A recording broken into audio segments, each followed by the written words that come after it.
Hi, this is the prompt for the Chapter 1 essay, Why Do We Create Monsters? Write an essay in which you respond to one of the following questions taken from Monsters, Chapter 1. Now, I'm not going to go through these questions. I'll have you do that on your own. But I do want you to think of it this way. Find something you really are interested in. Of these articles and these questions, what excites you the most? What do you find the most interesting?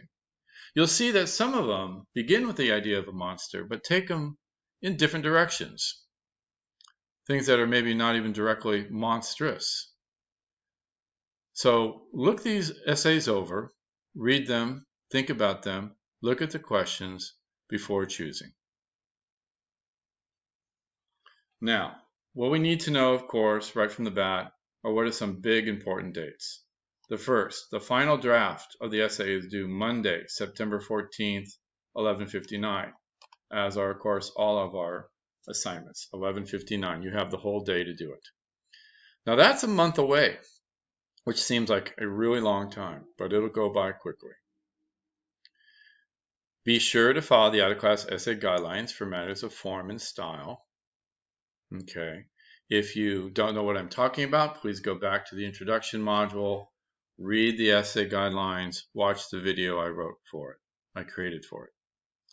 Be sure to include a word count at the end of your essay, which is simple. Just write 1,286 words, something like that, whatever it happens to be. Remember, you must meet minimum requirements, including the word count, the sources, and subject matter. No late essays will be accepted. And while I'll be asleep, hopefully, at that time, Canvas never sleeps. It will know if you submit something late, and it will mark it as such. Now, we don't just produce one draft wonders. We're going to actually have a process. The process begins with the creation of a thesis statement and topic outline. That will be due by Monday, August 31st at 11:59 p.m. Please have MLA citation entries for one source. That source can be from our textbook. That is totally fine. A participation grade will be assigned for this. So take it seriously. The class will be divided into peer editing groups. So what am I talking about here? Once we get through the thesis statement and topic outlines, I will create groups of about 3 to 4 students. Those groups will then receive your rough draft. Okay?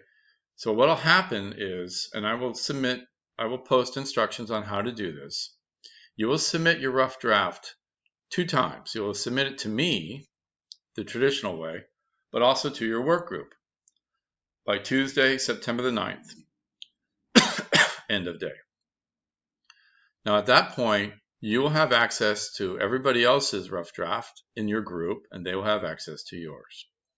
I want you to read each other's rough drafts and submit a completed peer editing sheet, which will also be posted. You have 2 days to do that. Submit them both back into your work group so that the original authors can read what you wrote, as well as to me by Thursday, September 11th, end of day. So you get basically 2 days to do the turnaround on reviewing each other's rough drafts. Minimum requirements. What do you need to have? You need to have at least 1,000 words. And this squiggly line here, if my high school math is correct, means about 1,400 words at the top. So what am I saying? I'm saying I don't want an 800-word essay. That's too short. And I don't want a 3,000-word essay. I'm not really looking for that kind of length right now. Okay, you can impress me later, but let's just keep it around to 1,000 to 1,400 words. You're going to need to have a strong essay structure, including introduction, concession, rebuttal arguments, main body, conclusion. Watch the videos that I created that describe these different parts of the essay. You'll need to incorporate at least one source. As I said before, the source can be from our textbook. But remember, minimums are not maximums. You can always have more than one source. You can have a source that's a movie, a book, some sort of work from a website, anything at this point. But multiple sources are totally fine as well. Whatever you do, however, must be presented in correct MLA format. Please use the handouts on Canvas to make sure that you have it right. If you don't use those or you're unclear, you can always look at some of the ancillary material like the Purdue OWL website. Okay, so that you make sure that you get it right. Now, just as a quick little go over, we have in our Chapter 1, Why Do We Create Monsters? Several essays, some of which are not listed here. We begin with Stephen King, Why We Crave Horror Movies, which is a great initial piece. And then there's a brief passage from Mary Shelley's Frankenstein, an actual passage from Frankenstein, which is really the creation moment when Frankenstein wakes up. You'll notice it's very different from the old Frankenstein movie, from the original movie from the 1930s. It's kind of curious as to why it's different.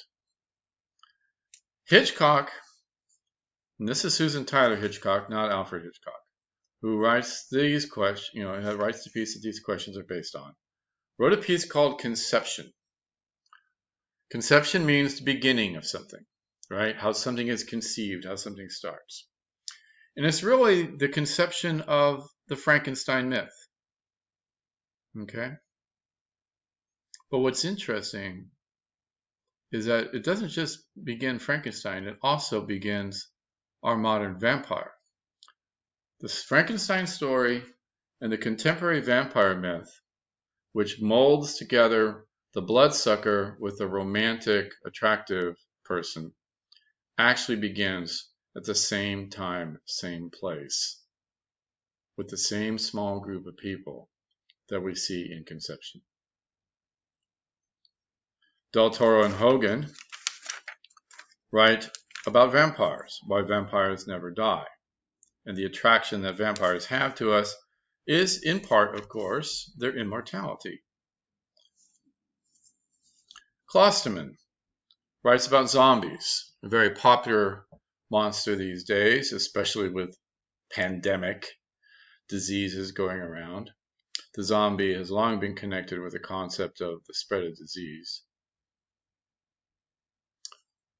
Peter Brothers takes on one of the most popular monsters, Godzilla, created in the 20th century after the atomic bomb attacks on two cities in Japan, Hiroshima and Nagasaki.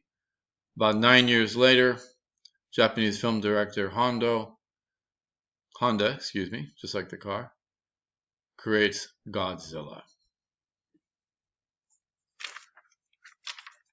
Clarice Lowry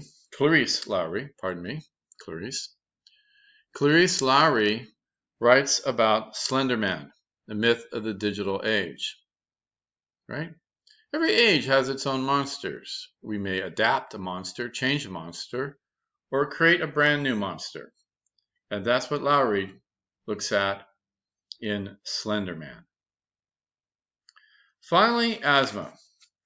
Asma is not talking specifically about a particular monster, but Asma is talking about the role that monsters play in our psyche, as he calls it, monsters in the moral imagination, when we think about good and evil, and how we, as heroes or victims, respond.